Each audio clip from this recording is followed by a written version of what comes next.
Hello, how are you? This is Hina from Team Walad, and in our ongoing crash course for our UGC NET English exam, the topic that I have picked up is cultural studies. I'll tell you how do I go about it. There are total 7 parts in which I will complete cultural studies. So these 7 parts obviously cannot be discussed today. Today I'm going to do 3 or 4, then in the next session, the remaining ones, and the last session will be a question and answer round based on cultural studies. Okay, so now let's start with what is cultural studies. Obviously, that is the question that comes in everybody's mind. Look, when you hear this word culture, what immediately comes to your mind? For centuries, culture was finest achievement of human civilization. That is, Shakespeare was culture, Milton represented culture, Wordsworth represented culture, all the classical dances and music represented culture. And do you know that is why Matthew Arnold famously said that, quote, the best that has been thought and said in the world is culture. Now, this is the past definition of culture. Lekin, now, what did the scholars later in Britain think? Okay, they thought something. They said that why are we only considering that Shakespeare deserves serious analysis, and why not should we study newspapers, football, fashion, the clothes that people wear, serials that people see, comic books that people read, the popular songs that are very famous among the youngsters, social media now? Why are these things not studied under culture? Why only refined things are studied in culture? Okay, after all, these British scholars asked that don't these cultural products influence millions of people every single day? Let me give you an example. This is for Gen Z. Obviously, you are on social media, watching Instagram reels, YouTube shorts. You get influenced by the ads. Okay, all that is making you influenced. That is culture, right? So, if literature shapes society, surely popular culture also does. What is popular culture? Let me come here. Popular culture consists of television, cinema, advertisement, fashion, sports, right? Music, magazines, comic books, everyday social practice. And high culture is the classics. Okay. So let me repeat again. For a very long time, universities believed that only high culture deserved intellectual attention. But now British scholars started asking, why not talk about popular culture? Because it shapes our society. And this revolutionary shift gave birth to cultural studies. Cultural studies rejects the hierarchy between high culture and popular culture. Instead of asking that, is this work aesthetically great? Does it follow all the rules? Cultural studies asks a very different question. It asks, how does culture create meaning, shape identity?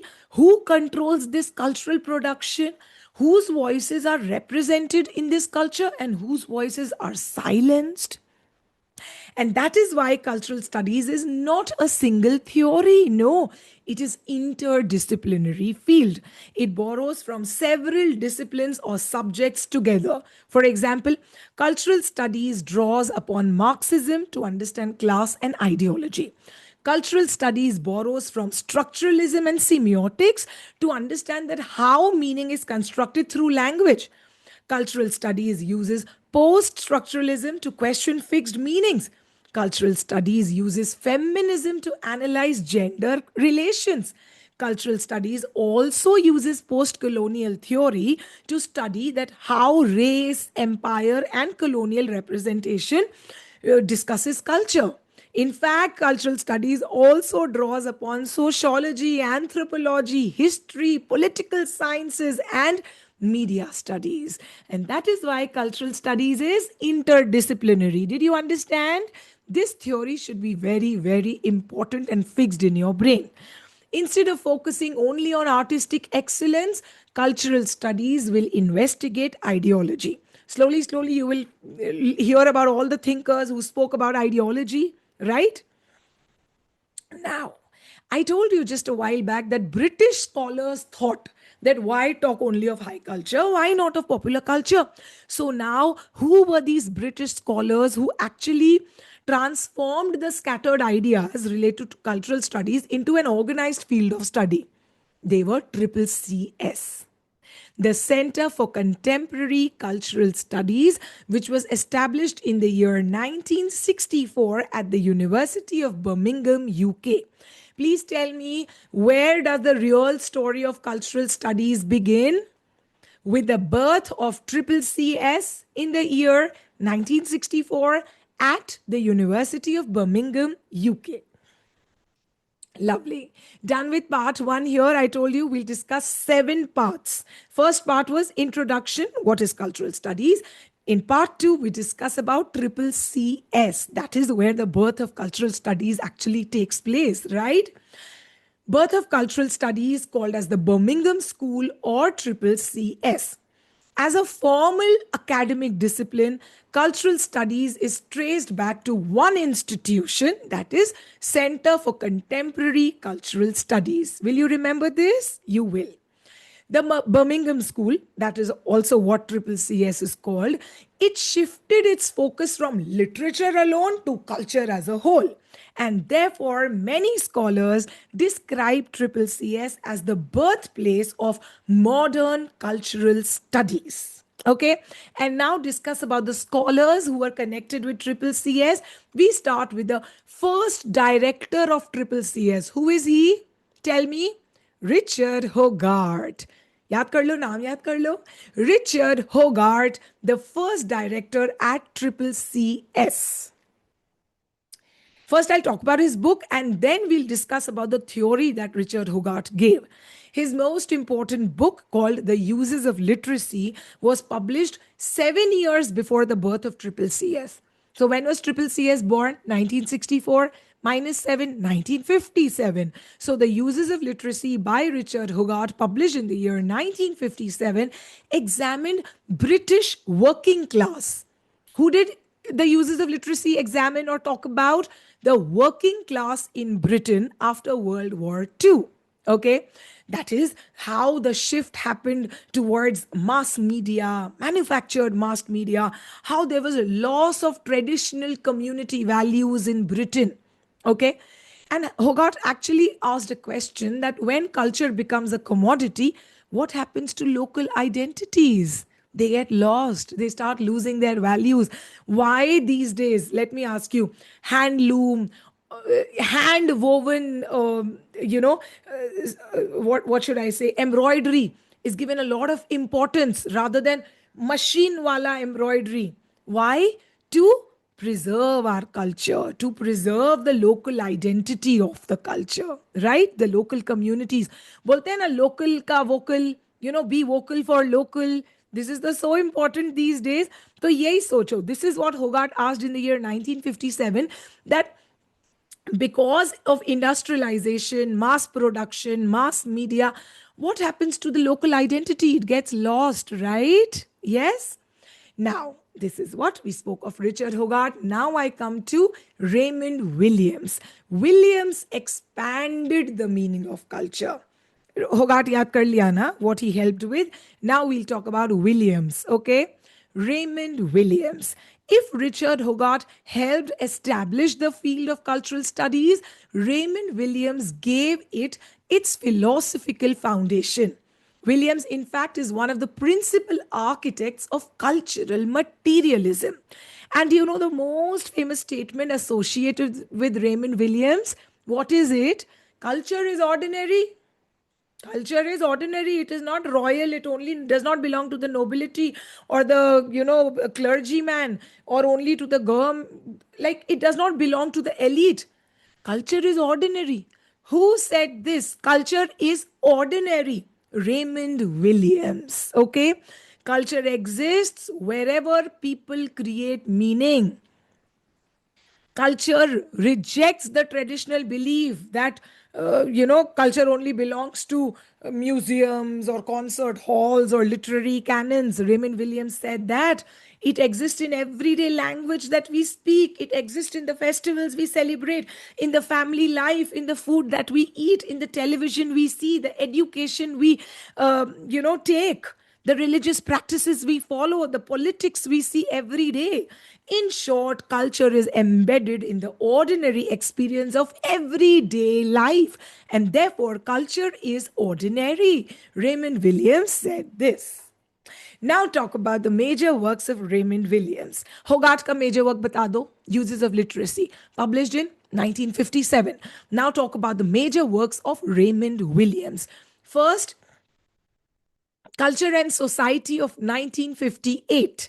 Second, The Long Revolution of 1961. Third, Keywords, a vocabulary of culture and society of 1976. Will you remember these? 1958, then 61, then 76. And these three works by Williams. Now talk about the next person associated with cultural studies. Very important association is E.P. Thompson. And now one word remember about E.P. Thompson. History from below. History from below. Not from the top of the pyramid, but from the bottom of the pyramid. And the major work of E.P. Thompson is The Making of the English Working Class, published in 1963. Jaldi bata do. The book by Thompson is Making of English Working Class, published in 1963. Now, listen to what is this history from below that was very much popularized by Thompson. Traditional history, even today, when you read of history, what do you read about? Kings, political institutions, governments, people in power. But we ignore the ordinary people in history. E.P. Thompson thought otherwise. He said history should be written from below. And therefore, now let's make a connection. Like how we made between Hogarth and Williams, now come between Williams and Thompson. Williams expanded the meaning of culture, obviously. Thompson expanded the meaning of history. History from below. So together, Williams and Thompson shifted the academic attention from the elites to the everyday life. Right? And by this time, with these scholars, cultural studies had established itself as a very powerful foundation. But one question still remained crucial, which was that if culture surrounds us everywhere, how exactly does it produce meaning? That is, do audience simply absorb the culture? Do audience simply absorb what is written in the newspapers? Do audience passively accept what they see in films or television? Or do audience actively interpret the meaning and even resist? I watch a movie, it has an ideology. I might not agree with that ideology. I did go, the director thought that he might want to give that message of radicalism to me, and I will be like, nahi yaar, isme itna radical hone ka kya baat hai? Which means me as an audience or me as a reader actively interpreted the meaning, resisted the meaning, right? And the scholar who answered this question and transformed cultural studies forever was Stuart Hall. And this is where we move next. Stuart Hall is like a big chapter in itself. Therefore, his surname is Hall. It's like a big hall. So many ideas Stuart Hall gave. Come now to Stuart Hall, who's called as the architect of modern cultural studies. Okay? Before discussing the theories of Stuart Hall, let us place Stuart Hall in his historical context. Okay? Now, you should know Richard Hogarth was the first director of CCCS. Who was the second director of CCCS? He was Stuart Hall. Second director of CCCS, Stuart Hall. And when did he take this position? In which year? In the year 1968. Stuart Hall transformed cultural studies from a primarily British intellectual movement into a global theoretical framework. And this is why Stuart Hall is hailed or celebrated as the architect of modern cultural studies. Okay? Now, talk about all the ideas that Hall gave. First, we start with representation, which means that culture creates meaning. Hall's theory of representation is very, very important.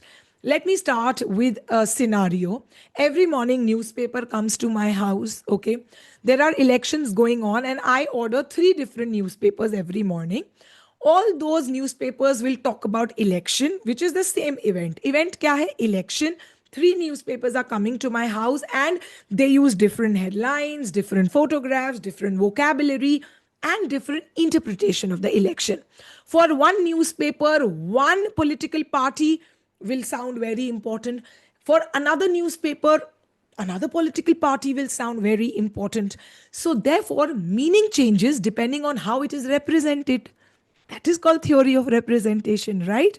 And this is what Hall meant. He said that media does not, merely report reality.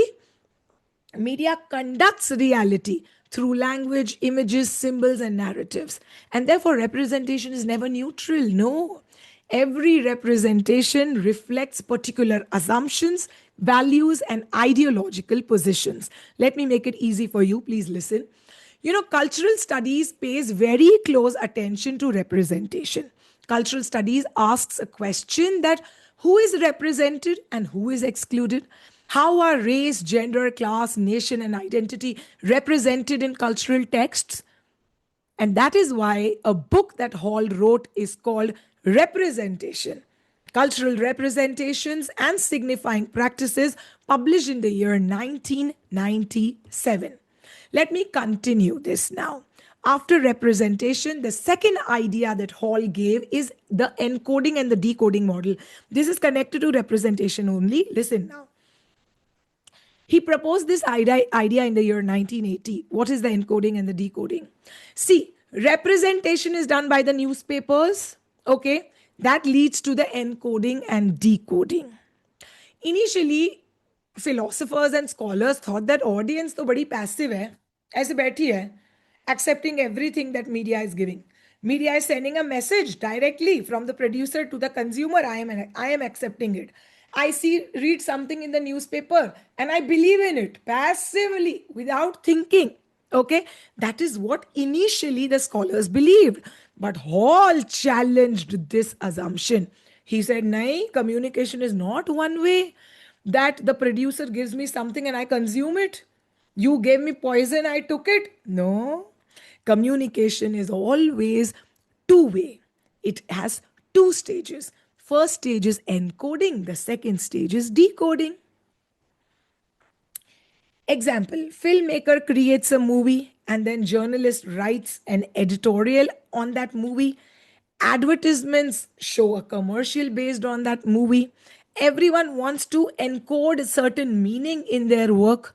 Okay, and then we as consumers read the ad, watch the TV commercial based on that movie. But every individual will interpret that movie according to their own social backgrounds, education, political beliefs, cultural experiences, and personal identity. Therefore, meaning is produced through the interaction between the text and its audience. How the audience will take its meaning will depend upon the audience's social background, their education. For me, I might take the meaning of a movie differently as compared to somebody who's not literate. Please remember this. Obviously, education matters, right? So maybe for me, something is very important related to value. For someone else, it might be like, ठीक है, किया तो किया, नहीं किया तो भी ठीक है. For me, it will be like, nahi, my point of ethic and respect, I have to follow it.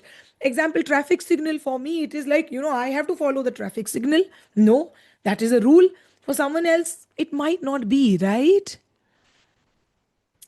And now, the three reading positions that Hall brought us to, he said that audiences will decode the media text in three different ways. Encoding is what the film director encodes the message, it gives it to us. Decoding is interpretation, how I will interpret as a consumer or as a reader. Okay? In three different ways, I will take that message. First way is dominant reading or hegemonic reading, where I accept the preferred meaning encoded by the producer. Okay. For example, there is an advertisement of a very luxury car, let's say a Jaguar or a Ferrari, and the advertisement gives a message, encodes a message, which implies that luxury car symbolizes success. Luxury car increases your social status and prestige. A viewer who completely accepts this message without questioning is making a dominant or hegemonic reading. Second is negotiated reading. In this, the audience or the consumer accepts part of the message, denies part of the message, modifies that message according to their own circumstances. For example, me as a consumer might agree कि ठीक है, luxury car is attractive, but I will reject the idea that material possessions alone define success. I might be very happy with my Maruti. Understand? I accept luxury car is more attractive, but I deny that material possession alone will define my success. I might be very successful with my Maruti, right? This way, I am doing a negotiated reading. And the third is oppositional reading, which means audience fully understands the intended message or the encoded message, but completely rejects it. That is, I reject that the car is, attractive. I reject that it will increase my social status. In fact, I will say in oppositional reading that advertisements like such promote social inequality, environmental irresponsibility, and consumerism. In all these three cases, audience have understood the message. Please remember, audience is not passive. Audience understood in hegemonic reading. They understood in negotiated reading. And a part of it they followed. They understood in oppositional reading. They rejected what was encoded. So in each case, the audience is active, not passive. And therefore, Stuart Hall described audiences as active interpreters rather than passive consumers. And this idea revolutionized cultural studies. Now come to the next idea, that is called the active audience theory. Very common. Encoding decoding model later became known to be active audience theory. Easy. Another idea that Stuart Hall came up with, along with collaboration with Paul Degay and other scholars, was called the circuit of culture. What is the circuit of culture? It means no cultural object can be understood in isolation. That is the circuit of culture. How a circuit is completed and therefore electricity is produced in the house, right? You need to complete the circuit. So Stuart Hall said no cultural object can be understood in isolation. For example, if I'm studying a novel, a mobile phone, a national flag, fashion trend, or a film, I must examine it through 5 interconnected dots. What are these dots? Please remember, it's important. First is representation, second is identity, third is production, fourth is consumption, and fifth is regulation. What are the 5 ways by which, 5 interconnected moments by which I study anything? Representation, identity, production, consumption, regulation. Will you read about it? You should. This is the page here. Please read about it. And now come to the last idea that Stuart Hall came with. It was called identity. Stuart Hall said that earlier theories spoke of identity as something permanent or fixed. Stuart Hall said identity is not permanent or fixed. In fact, it is historically constructed, culturally negotiated. Identity constantly changes. Identity is not something that I simply possess. Identity is something I continuously become. Actually talk about Stuart Hall's nationality. He was a Jamaican born individual, intellectual who lived in Britain, and therefore he also had this idea of diaspora, how his identity changed when he changed nations. Therefore, identity is not something that is fixed or permanent. It is something that I continuously become, right? So now tell me, what are the five important ideas I associated with Stuart Hall? First is representation, that is, culture produces meaning. Second is encoding and decoding, which means meaning is negotiated and not fixed. Third is active audience, which means viewers are interpreters, they are not passive recipients. Fourth is circuit of culture, which means every cultural artifact passes through five interconnected moments.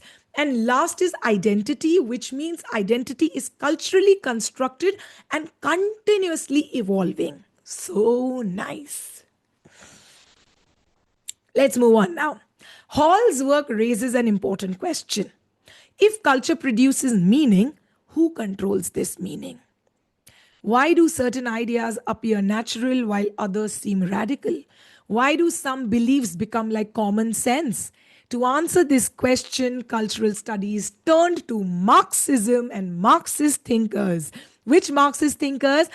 Antonio Gramsci, Louis Althusser, and the Frankfurt School. Marxist school and the theories related to Marxism explain that how culture becomes a powerful instrument of ideology, consent, and social control. And this is what we will read next in our part 4, which is the Marxist foundation of cultural studies. And I stop here. Video long enough for today. I hope you loved it. I loved it too. We are ongoing with a crash course for UGC Net English literature that we love to teach on our Wallat YouTube channel. There are dedicated paid courses also going on. You can just call us on 97, you know our number, I'm just forgetting it. Whatever, you know the number of Vallat, obviously it is everywhere. Call us on that number, we will share the details with you.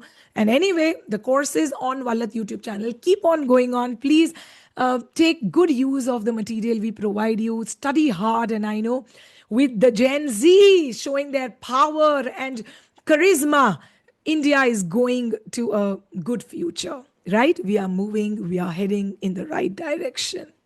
Take care of yourself. This is Hina from Team Wallet. Thank you so much.